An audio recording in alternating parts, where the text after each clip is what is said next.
Pravke pričakujete pri zakonu? Dogovoriti se moramo zagotovo okoli fiskalnega sveta. Prepričani smo, da je ta fiskalni svet potreben. Predlagali bomo tudi, da se ga dokončno potrdi v Državnem zboru. To je ena od teh sprememb, katero želimo zagotovo, da bo od te verzije zakona, ki je zdaj bilo pridobljeno, spremenjeno.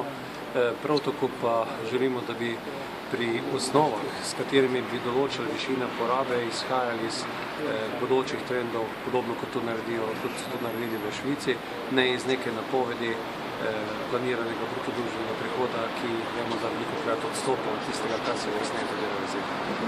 Svobodovič, kaj pa nepremičninski davek? Stranka je zbirala podpise, oster nasprotnik tega. Zdaj danes se so pokazali nekatere pomanjkljivosti tega zakona vlade, da pripravlja, kako to vse skupaj komentirati.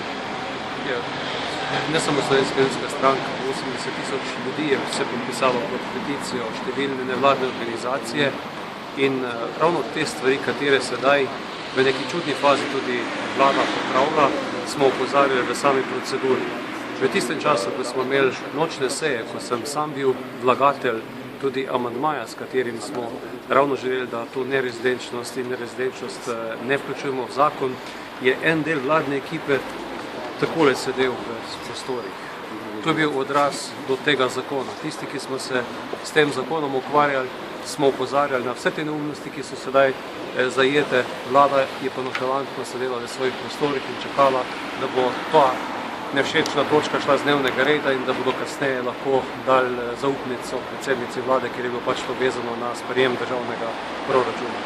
Takšen fiasko, kot je vlada doživela na tem zakonu. Toliko, kot je ljudi morali spreminjati že naslove, potem pisovati služnostne pravice, je po mojem prepričanju zagotovo to zakon, zaradi katerega bi morala predsednica vlade odstopiti oziroma bi morala pasti vlada. Sam bom to tudi danes predsednici vlade predlagal.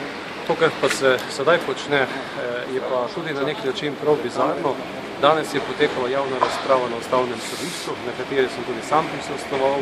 Vlada pa spreminja zakon, ki je sedaj v presoji na Ustavnem sodišču, istočasno pa pričakuje, da bo v letošnjem letu na osnovi takšnega zakona pobrala 400 milijonov davčev.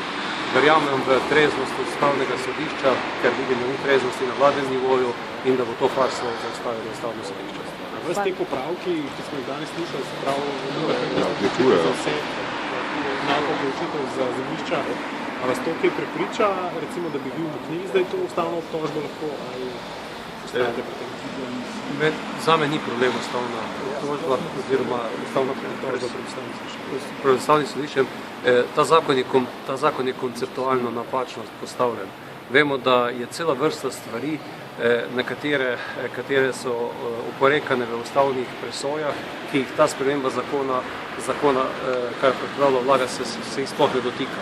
To gre sam postopek pritožbe v tem zakonu. Gre za avtonomijo lokalnih skupnosti in še kar nekaj teh stvari, katerih se za temi kozmetičnimi popravki zakonodajalec ne dotika.